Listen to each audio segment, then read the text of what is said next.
નમસ્કાર ખેડૂત મિત્રો, તમારું સ્વાગત છે અમારી આ બજાર ભાવની ચેનલની અંદર। તો આજના આ વિડીયોની અંદર આપણે તમામ માર્કેટિંગની અંદર જીરાના ભાવ કેવા ચાલી રહ્યા છે તેની સંપૂર્ણ માહિતી મેળવીશું। તો વિડીયોમાં છેલ્લે સુધી બન્યા રહેજો। તો મિત્રો, આજે જીરાના ભાવમાં મોટો કડાકો બોલાયો છે। રાજકોટમાં 7,625 રૂપિયા બોલાયા છે અને તમામ માર્કેટિંગની અંદર મોટો સુધારો જોવા મળ્યો છે।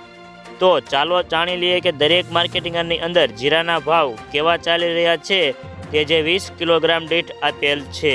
રાજકોટ 5,600 થી 7,625, ગોંડલ 5,101 થી 6,451, બોટાદ 4,325 થી 5,525, જસદણ 4,500 થી 7,225, જામજોધપુર 5,000 થી 6,050 રૂપિયા, જામનગર 5,000 થી 6,100, જુનાગઢ 5,000 થી 5,750, મોરબી 4,000 થી 6,020, પોરબંદર 6,500 થી 6,501, દસાપાટડી 5,000 થી 5,501 રૂપિયો, હળવદ 5,710 થી 6,190, ઊંઝા 5,550 થી 7,000, હારીજ 4,950 થી 6,150, પાટણ 5,850 થી 5,851, રાધનપુર 5,000 થી 6,070 રૂપિયા,